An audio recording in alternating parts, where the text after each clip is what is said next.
Mummy जी, mummy जी क्या हो गया आपको? निखिल, निखिल फटाफट आओ, देखो मम्मी जी को क्या हो गया। मम्मी जी, निखिल फटाफट आओ। अरे क्या हो गया? निखिल, माँ? अरे माँ, माँ, क्या हुआ माँ को? अब पता नहीं निखिल, मैं तो यहाँ पे काम कर रही थी और मम्मी जी पानी पीने आई थी और अचानक से गिर गई। प्लीज इन्हें उठाओ ना, देखो ना क्या हो गया। मुझे लगता है माँ को अटैक आया है। इन्हें जितना जल्दी हो सके हॉस्पिटल ले जाना पड़ेगा। तुम बातें क्या बना रहे हो? इन्हें उठाओ और लेके चलो, लेके हाँ, मेरी मदद करो। उठिए माँ, कुछ नहीं होगा आपको।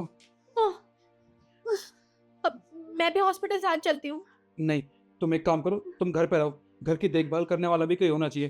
तुम माँ की चिंता बिल्कुल मत करो, मैं इन्हें कुछ नहीं होने दूंगा। कुछ निखिल जल्दी जाओ और प्लीज मुझे बता देना। हाँ, मैं जाता हूँ। आइए माँ, आइए।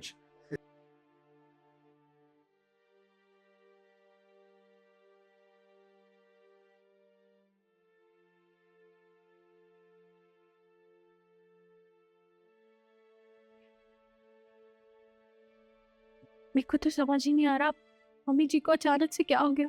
अभी तो वो बिल्कुल ठीक थी, निखिल ने भी फोन करके नहीं बताया।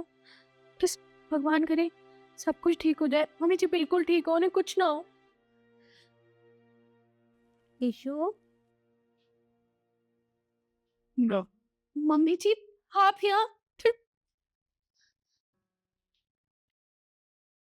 मम्मी जी आपकी तबीयत ठीक है? अभी आप हॉस्पिटल गए थे ना, आपकी तबीयत खराब हो गई थी अचानक से। आप बैठी क्यों? आप चलिए और आराम कीजिए, चलिए।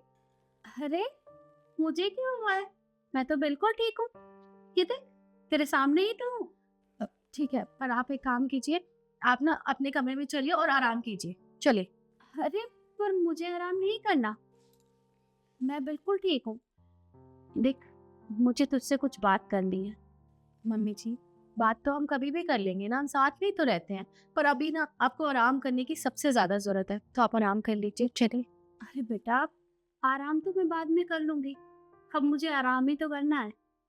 अभी मुझे तुझसे बहुत जरूरी बात करनी है। अच्छा ठीक है, अगर इतनी जरूरी बात है तो आप कर लो, पर प्रॉमिस करो कि फिर उसके बाद आराम करोगे। हाँ बेटा, मैं अब आराम करूंगी। ठीक है, बोलिए। देख बेटा, मेरी हमेशा यही इच्छा रही है कि मेरी खुद की एक बेटी हो, पर मेरी खुद की बेटी नहीं हुई।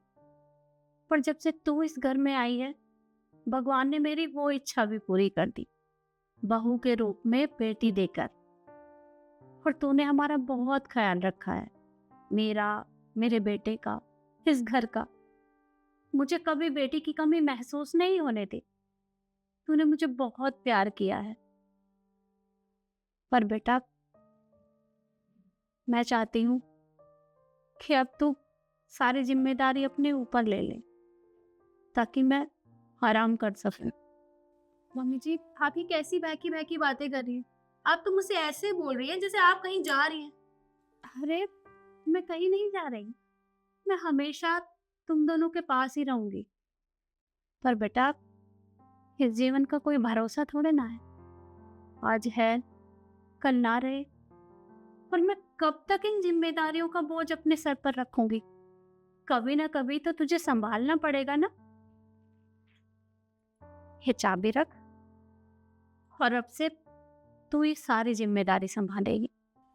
नहीं मम्मी जी, मैं ये चाबी नहीं रख सकती हूँ, और मुझे पता है ना मैं ये सब नहीं कर पाऊंगी। ये आपका घर है, हम आपके बच्चे, और आप जिंदगी भर हमारे साथ रहोगे, तो ये सब तो आप ही संभालोगे, मुझसे नहीं होता ये सब। प्लीज आप ये सब बोलना बंद कीजिए।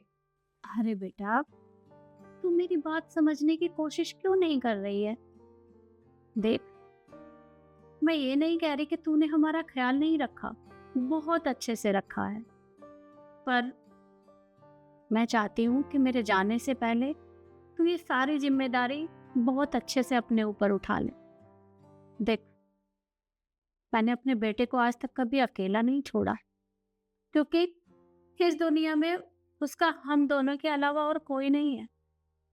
और अब से तू मेरे बेटे के साथ रहेगी, उसे कभी अकेला मत छोड़ना। जैसे तूने उसे अब तक प्यार किया है ना, बस ऐसे ही हमेशा करते रहना। पता नहीं मम्मी जी आपको क्या ही हो गया है। बहकी बहकी बातें कर रही हैं, ये वो, मुझे ना कुछ समझ में नहीं आ रहा। मुझे लगता है ना निखिल आ गए हैं। अभी बताती हूँ कि आप कैसी कैसी बातें कर रहे हैं, फिर बताएंगे आपको। ठीक है, तू जाके दरवाजा खोल। आप कहीं जाना मत, यहीं बैठे रहना, अभी क्लास लगवाती हूँ, रुको।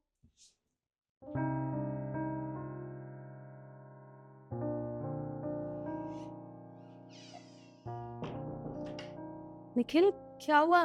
तुमने ऐसे मुंह क्यों बना रखा है? यीशु, मैं माँ को हॉस्पिटल लेके गया था। डॉक्टर ने उन्हें एडमिट तो कर लिया है, पर उनका कहना है कि माँ की हालत बहुत ज़्यादा ख़राब है, उन्हें कभी भी कुछ भी हो सकता है।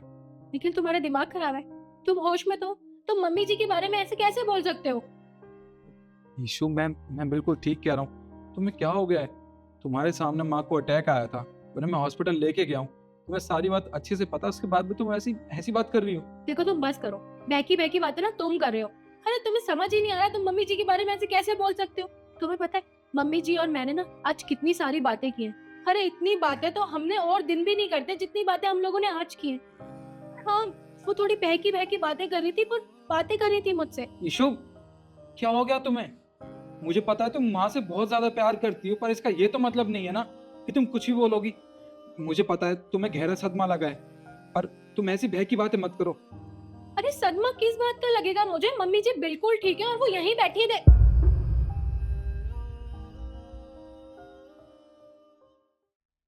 अच्छा, वो ना अंदर चली गई होंगी। मैंने उन्हें ना आराम करने के लिए कहा था। अरे मैं सच कह रही हूँ, वो अंदर कमरे में ही है। तुम चलो मेरे साथ, देख लो, चलो।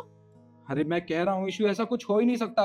मैं माँ को अभी हॉस्पिटल छोड़ के आया हूँ, वो वेंटिलेटर पे है, वो उठने की हालत में भी नहीं है, और तुम कह रही हो कि वो यहाँ पे आके तुमसे बात कर रही थी। देखिए बस करो, तुम रुको, 1 मिनट रुको।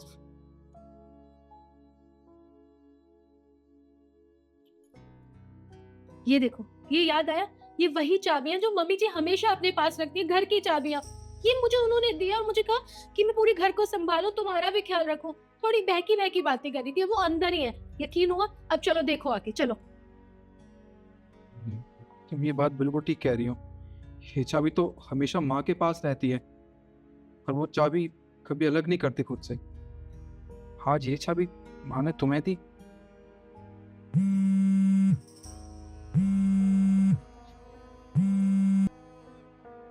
हेलो जी डॉक्टर साहब। जी,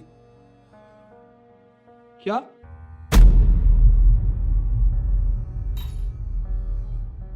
जी जी हाँ, हम अभी आते आते हैं डॉक्टर साहब। निखिल, क्या हो गया? और तुम एकदम से ऐसे क्यों हो गए? क्या बोला डॉक्टर ने? जल्दी बताओ मुझे। यीशु, माँ माँ यहाँ आई ही नहीं थी। माँ हॉस्पिटल में है, और वो हमें छोड़ के जा चुकी है। लेकिन तुम कैसी बातें कर रहे हो? माँ खुद आई थी, उन्होंने मुझसे इतनी सारी बातें की है। अरे माँ मैंने नहीं आई थी यीशु यहाँ पे, वो हॉस्पिटल में है, वो जा चुकी है हमें छोड़ के। कितनी बार कहूँ तुमसे? मम्मी मम्मी जी हमें छोड़ के कैसे जा सकती है? निखिल, वो कहीं नहीं जा सकती।